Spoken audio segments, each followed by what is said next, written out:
என்னப்பா எல்லாம் நல்லா இருக்கீங்களா? இன்றைக்கி நம்ம வீட்டு சாப்பாட்டில் என்ன பார்க்க போகிறோன்னா, முட்டையும் முருங்கைக்கீரையும் வச்சு ஒரு துவட்டல் மாதிரி செஞ்சுருக்கோம். இது குழந்தைங்களுக்கெல்லாம் கொடுத்தீங்கன்னா இது உடம்புக்கும் நல்லது, நல்ல ரத்த விருத்தியாகும்.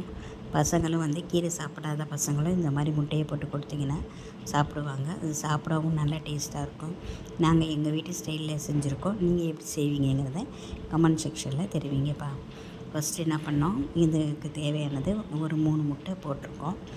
முருங்கைக்கீரையை ஆஞ்சி நல்லா எடுத்துக்கிட்டோம். முருங்கைக்கீரை ஆஞ்சினா நமக்கு தேவையான அளவு முருங்கைக்கீரை, கொஞ்சம் முருங்கைக்கீரை போட்டாலும் எல்லா சத்தும் இருக்கும். அதனால் அதுக்கு தகுந்தாப்புல நம்ம எல்லோரும் சாப்பிட்ற அளவு முருங்கைக்கீரை போடுங்க. நிறையா முருங்கைக்கீரையை போட்டுட்டா அப்புறம் மிஞ்சி போயிடுச்சுன்னா வேஸ்ட்டாக போய்டும். அதுக்குன்னு ஒரு கையளவு முருங்கைக்கீரை எடுத்திருக்கோம்.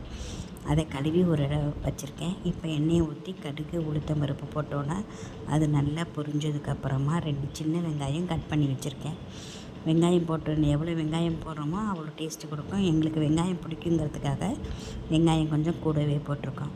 இந்த வெங்காயத்தை அதில் போட்டோன்னா நல்லா வதங்கணும். நல்லா வதங்கினதுக்கு கடுகு உளுத்தம் பருப்பு நல்லா பொரிஞ்சதுக்கப்புறம் அந்த வெங்காயத்தை போட்டு நல்லா வதக்கிட்டு அது கூட கொஞ்சோண்டு மஞ்சத்தூள், கொஞ்சமாக மிளகாத்தூள், கொஞ்சம் உப்பு கொஞ்சம் போட்டு நல்லா வதக்கணும். வதக்கிட்டே இருக்கும்போது அது நல்லா அதோட வெந்துடும். அந்த வெங்காயம்லாம் நல்லா வெந்ததுக்கப்புறம் அந்த வச்சுருக்க 2 கைப்பிடி முருங்கைக்கீரையை தூக்கி அதில் போடணும்.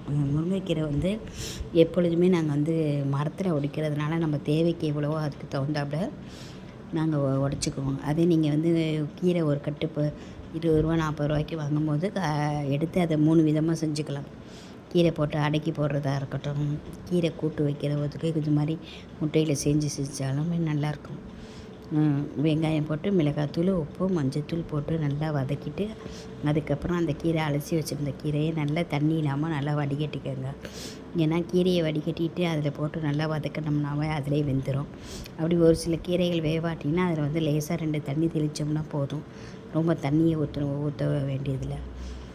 நல்லா வெந்ததுக்கப்புறமா நமக்கு தேவையான அளவு இப்போ நாங்கள் 3 முட்டை எங்களுக்கு போதுங்கிறதுக்காக 3 முட்டை எடுத்துருக்கோம். உங்களுக்கு முட்டை கூட போடுறதா இருந்தாலும் முட்டையை கூட போட்டாலும் அதுக்கு தகுந்தது இப்போ மிளகாத்தூள், உப்பு, காரத்துக்கு தகுந்தாப்புல சேர்த்துக்கோங்க. சில பேர் பச்சை மிளகாய் போட்டோம்னா இந்த பச்சையாக இருக்கிறதுனால குழந்தைங்களுக்கு தெரியாதுங்கிறதுக்காக பச்சை மிளகாய் போடாமல் மிளகாத்தூள் நாங்கள் போட்டிருக்கோம்.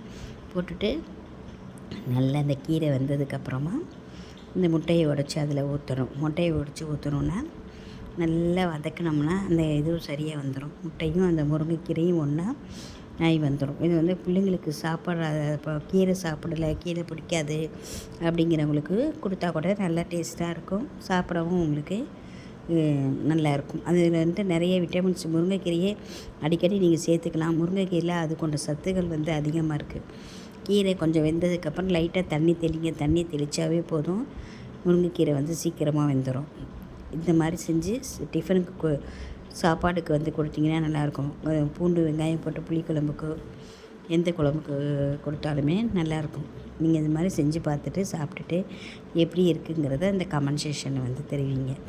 நல்லா போட்டோன்னா நல்லா 3 முட்டை போட்டோன்னா கொஞ்சம் ஸ்லோ பண்ணிடுங்க அடுப்பை ஸ்லோ பண்ணிவிட்டு நல்லா வதக்கினோம்னா நல்லா வதங்கிடும்.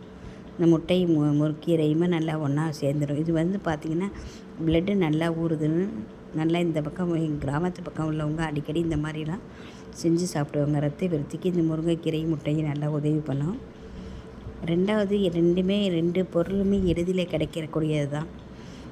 அதனால் ஈஸியாக நம்மளால் வாங்க முடியும். ரொம்ப விலை அதிகமான எதுவும் கிடையாது, விலை கம்மியானது தான். ஒரு கட்டு முருங்கைக்கீரை 20 ரூபாய்க்கு விற்றா அந்த மாதிரி வாங்கி நீங்கள் அடிக்கடி செஞ்சு பாருங்கள். செஞ்சு பார்த்து எப்படி இருக்குங்கிறத எங்களுக்கு கமெண்ட்டில் போடுங்க.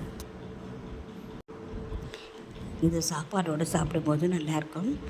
அப்படி இல்லை டயட்டில் இருக்கிறோம் அப்படிங்கிறவங்களுக்கு வெறுமனே முட்டை முருங்கைக்கீரை போட்டு 1 கப்பு சாப்பிட்டிங்கன்னா கூட காலையில் வயிறு நல்லா ஃபுல்லாகிடும். இந்த மாதிரி நீங்கள் செஞ்சு சாப்பிடுங்க. நாங்களும் இந்த மாதிரி தான் அடிக்கடி நாங்கள் வீட்டில் இருக்கிறப்போ செஞ்சு சாப்பிடுவோம். இது எங்கள் வீட்டில் எல்லாருக்குமே பிடிக்கும். நீங்கள் செஞ்சு சாப்பிட்டுட்டு எப்படி இருந்துச்சுங்கிறத மட்டும் கமெண்ட் செக்ஷனில் தெரிவிங்க. இன்னும் 2 முட்டை போடுறதுனாலும் போடலாம். சரி, எங்களுக்கு போதுங்கிறதுக்காக தான் முட்டை கம்மியாக போட்டிருக்கோம்.